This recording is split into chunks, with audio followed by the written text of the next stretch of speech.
every year as two teams duke it out for one of the most prestigious trophies in sports. A huge performer takes the stage for 10 to 15 minutes during the halftime of the Super Bowl. Undoubtedly, the halftime show appeals to more people than the actual game. Most people know Dr. Dre, Snoop Dogg, and Eminem performed at the 2022 Super Bowl halftime show, but couldn't tell you which team won the Super Bowl that year. It was the LA Rams, by the way. I saw the game, but I couldn't remember. I had to look it up. The history of the Super Bowl halftime show dates back to 1967, but it wasn't until the mid-1990s that they evolved into the star-studded spectacles we know today. In the early days, performances were less glamorous, featuring marching bands. In today's exploration, let's embark on a journey through every halftime show in the modern era. I'll also review the halftime show, shedding light on the performances and what I thought of them. This way, when you find yourself in the depths of a 2 a.m. YouTube search in the future, you'll know which halftime show is truly worth your time. In its humble beginnings, in the late 1960s, the halftime show performers were university marching bands, performing the instrumental versions of the hit songs of the time. The first major artist to perform at the halftime show was Ella Fitzgerald, who is referred to as the Queen of Jazz,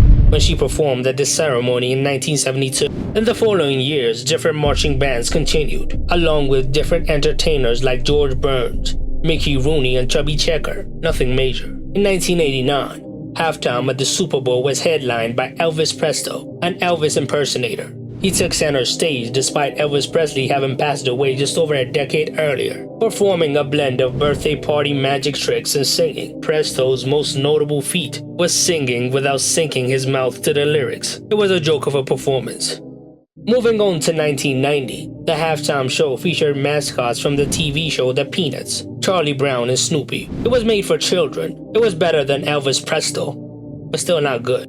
In 1991, the halftime show took an interesting turn with a Disney tie-in, featuring the New Kids on the Block as the headliners. They were the original boy band that kicked off the movement that reached its peak in the early 2000s. However, the surprise guest was then-President George H.W. Bush. He was there to recruit soldiers for the ongoing Gulf War. The combination of New Kids on the Block, Roger Rabbit, and a nod to the U.S. military that resulted in a performance that was mid. The following year, in 1992, the halftime show took place in the Minnesota Metrodome with a winter magic theme. Unfortunately, it was a chaotic performance, including Olympic figure skaters on a minuscule stage and a questionable hip-hop rendition of Frosty the Snowman. The halftime show led to a significant drop in viewership. Gloria Estefan's appearance at the end couldn't salvage the situation. The aftermath of the 1992 Super Bowl halftime show was a ratings embarrassment. Viewership plummeted 22% during the halftime show, with many choosing not to return to the game. It was a disaster. After the ratings debacle, the NFL decided to invest more in the halftime show. They had to make drastic changes. Enter the King of Pop. In 1993, the Super Bowl halftime show witnessed a seismic shift with Michael Jackson. His performance during the Super Bowl marked a turning point, transforming the halftime show into a must-watch spectacle. The first 90 seconds left audiences puzzled as he stood motionless, soaking in the applause from the audience, and that marked a historic moment. Despite the absence of some of MJ's biggest hits, as he only performed Billie Jean, Black or White, We Are the World, and Heal the World, the performance defied expectations, and for the first time, the halftime show ratings increased. The bar was set high, and expectations soared. But in 1994, it took a sharp turn when the halftime show that took place in the Georgia Dome in Atlanta. The performance was a country medley featuring Clint Black, Winona Judd, Tanya Tucker, and Travis Tritt. All four of the performers were not stars outside of their genre. While die-hard country fans might have appreciated the lineup following Michael Jackson, and with a random set list, the show was underwhelming. 1995 introduces us to one of the most bizarre halftime shows ever, revolving around the opening of the Indiana Jones ride at Disneyland. The ride opened on March 4, 1995, and is still going on today. Legends Patti LaBelle and Tony Bennett performed awkwardly squeezed between Indiana Jones fight scenes and the theft of the Lombardi Trophy. Disney must have paid a pretty penny for that, as it was just an ad spot for their project. 1996 was different, when Diana Ross graced the Super Bowl halftime show stage, setting the standard for high-quality halftime shows. with a medley of her hits and popular covers like Stop in the Name of Love, I Will Survive, and a cast of dancers straight from the 90s. This performance had the right things to make it memorable. She finished the show with her song Take Me Higher and being lifted from the field in a helicopter. That was an epic outro. As we hit 1997, the halftime show seems to be unable to resist the allure of one step forward and two steps back. The halftime show was titled Blues Brothers Bash and featured actors Dan Aykroyd, John Goodman, and Jim Belushi as the Blues Brothers, now somewhat outdated, and with a movie to promote. A movie that went nowhere, by the way. They were all comedians from the sketch comedy show Saturday Night Live, not musicians. Despite a commendable effort by James Brown and the band ZZ Top, the overall performance was not up to par. 1998 brings a tribute to Motown with Smokey Robinson, The Temptations, Queen Latifah, and Boyz II Men headlining. While the performance lacks the energy expected from a halftime show, it offers a pleasant change of pace. They performed bangers like My Girl from The Temptations and a song from Mama from Boyz II Men, but the songs were too slow for a stadium show. The whole performance was good, with some enjoyable and not so enjoyable moments. In an effort to right past wrongs before Y2K, Gloria Estefan made a comeback in 1999, this time teaming up with the legendary Stevie Wonder. The show was titled The Celebration of Soul, Salsa, and Swing. They started off with Stevie's classics, Sir Duke and You Are the Sunshine of My Life, and ended it with Gloria and Stevie singing You'll Be Mine Party Time together. Their medley of hits showcased their ability to put on a show, delivering a performance that soared above expectations. Yeah, but the world didn't end in 2000, or did it? The turn of the millennium brought us the Disney Millennium Celebration, with a solid cast of singers. It was well produced and undeniably corny. Mickey came back with a vengeance. This Epcot parade included artists Phil Collins, Christina Aguilera, Enrique Iglesias, and Toni Braxton, performing their Disney-affiliated songs. It is what you would expect from a Disney show. In 2001, we witnessed an unexpected combo. Aerosmith and NSYNC, from the sprint to the stage, to the chaotic finale, with Mary J. Blige, Britney Spears, and Nelly. This denim-filled spectacle tried to represent the pop music landscape of the time, and tried to have something for everybody. But the show was messy, from the Ben Stiller intro to Nelly performing Walk This Way with Aerosmith. The 2002 halftime show took place in the aftermath of the tragic events of 9/11. U2 took the stage to deliver a powerful tribute, with an uplifting setlist of 3 songs, Beautiful Day, MLK, and Where the Streets Have No Name. They displayed a scroll of names, paying homage to the victims. It was a very emotional performance, and an unforgettable moment in Super Bowl halftime show history. Country was not getting enough shine, thought the NFL. So 2003 brought Shania Twain, the biggest country superstar of the late 90s and early 2000s, to the Super Bowl stage. Her show fell short in terms of energy, even though she performed 2 of her biggest hits, Man I Feel Like a Woman and Up. No Doubt and Sting injected some life into the show, but it ended up just being mid. 2004, the year of Janet Jackson's infamous Nipplegate. Despite the controversy, the show offered a bizarre yet interesting spectacle. Janet Jackson made her first appearance, singing All For You. Then P. Diddy, Nelly, and Kid Rock appeared respectively, with a mixture of their hits. Then Justin Timberlake came out to perform Rock Your Body, but at the end of the song, pulled off part of her costume, revealing her right breast. That caused an outrage. Fun fact, people trying to find this clip online was the reason for the launch of the website you're watching this video on right now. For some reason, the backlash was solely directed against Janet and not the man who pulled off her top. Her career suffered after that, while his popularity skyrocketed. It was the most controversial and widely discussed moment of any Super Bowl halftime show. My decision to change the Super Bowl performance was actually made after the final rehearsal.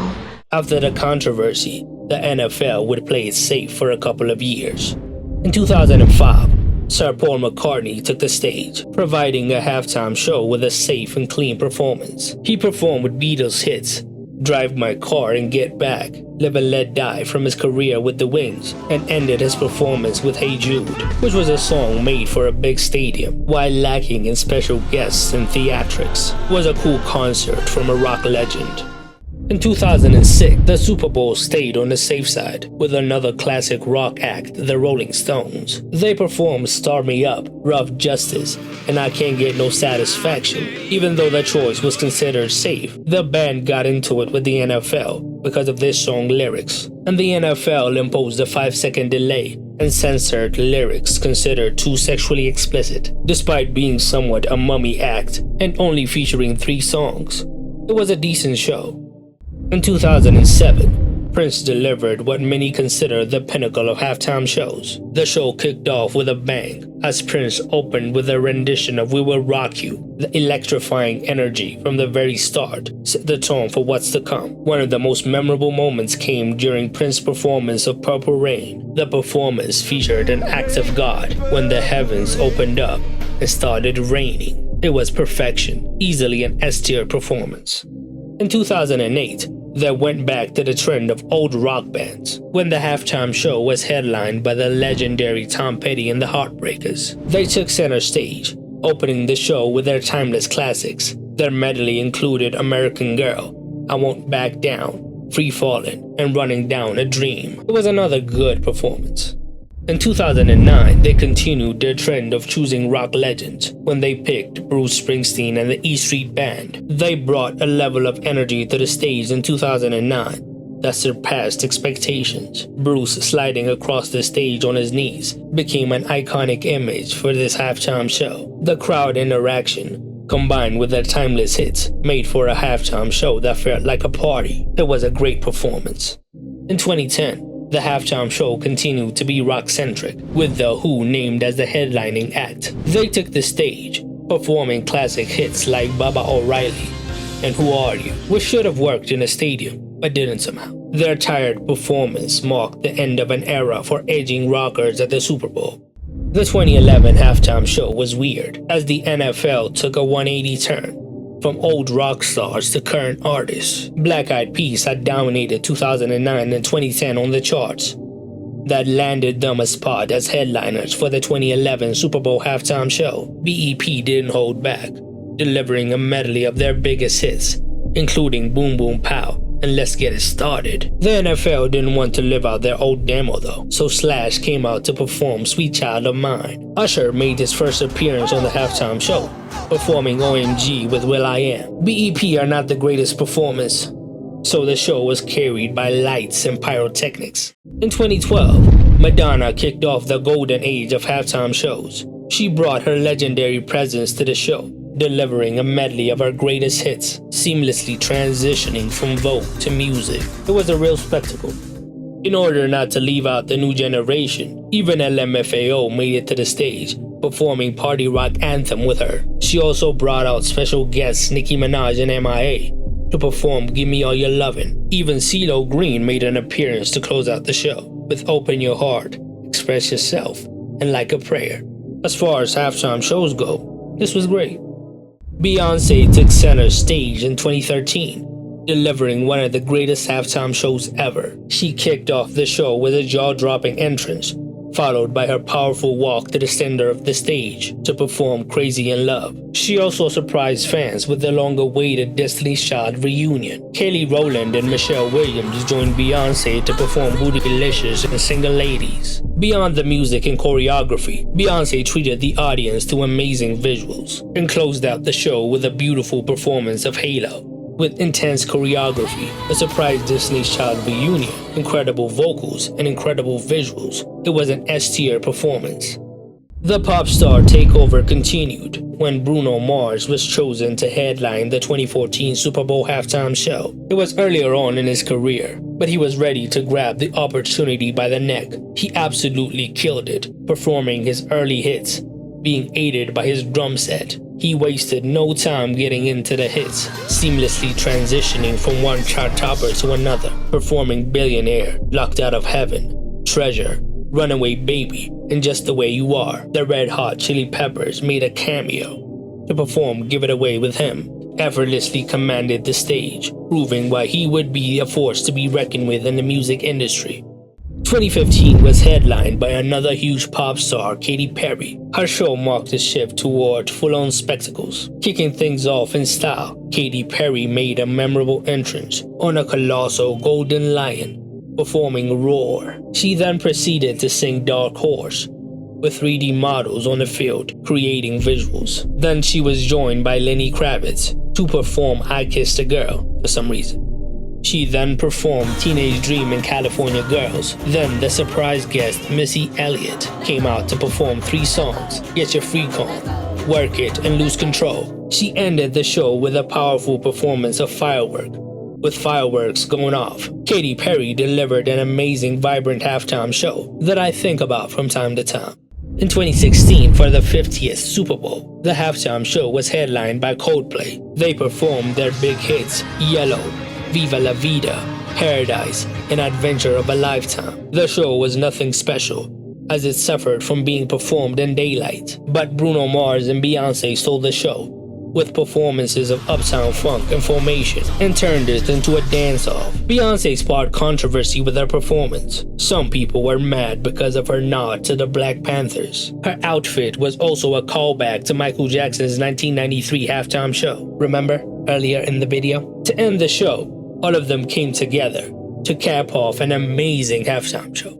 In 2017, Lady Gaga took the stage at NRG Stadium in Houston to deliver a halftime show that would go down in history. Gaga didn't just walk onto the stage. She descended from the roof of the stadium. She made a dramatic entrance that set the tone for the show. She then transitioned into a medley of her greatest hits, including Poker Face, Bad Romance, and Just Dance. She then slowed it down with A Million Reasons and connected with the audience on a more emotional level. She closed out the show with a bang and jumped off the platform for an epic finale. In my opinion, this one is one of the best Super Bowl halftime shows ever.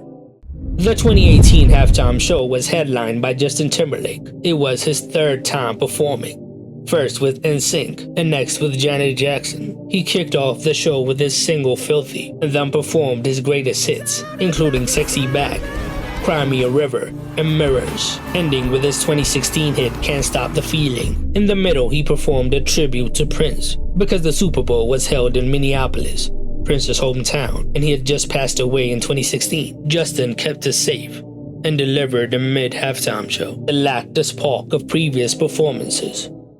2019's headliners were Maroon 5. They kicked things off with Harder to Breathe. Then they took the audience on a journey through their discography with hits like Girls Like You, She Will Be Loved, and Sugar. But their performance was criticized for being emotionless. Even Travis Scott could not inject energy. Travis is usually a great performer, but his performance of Sicko Mode didn't live up to expectations. The anticipation was high for the halftime show, but the performances left fans and critics disappointed because it was safe and boring. 2020 was a celebration of Latin culture, as the halftime show was headlined by legends Shakira and Jennifer Lopez. Shakira opened the show with her hit She Wolf and ended her section with Hips Don't Lie. Then J-Lo came out with Jenny from the Block and went through hits from her career, ending with On the Floor. Then they performed Let's Get Loud and Waka Waka together, and J-Lo's pole dancing and choreography were memorable moments. They brought much-needed energy back to the halftime stage. This show appealed to a wider audience, as it is the most viewed video on the NFL channel. In 2021, the headliner was The Weeknd. His performance was the only one to face challenges due to COVID regulations. It had a trippy dystopian vibe with stunning lighting and aesthetics. The Weeknd also gave a nod to his Day One fans when he included House of Balloons on the set list. Despite the lack of a live audience, The Weeknd delivered a unique and memorable performance. In 2022, we headed to Southern California for the halftime show headlined by Dr. Dre and friends. The show was loaded with rap legends, aimed to celebrate better times after the COVID lockdown era. The star-studded lineup included Snoop Dogg, 50 Cent, Mary J. Blige, Kendrick Lamar, and Eminem, who delivered a historic set. It was the first all-hip-hop halftime show. Despite the daytime setting, this performance felt like a love letter to rap music. 2023 was headlined by the pop legend Rihanna.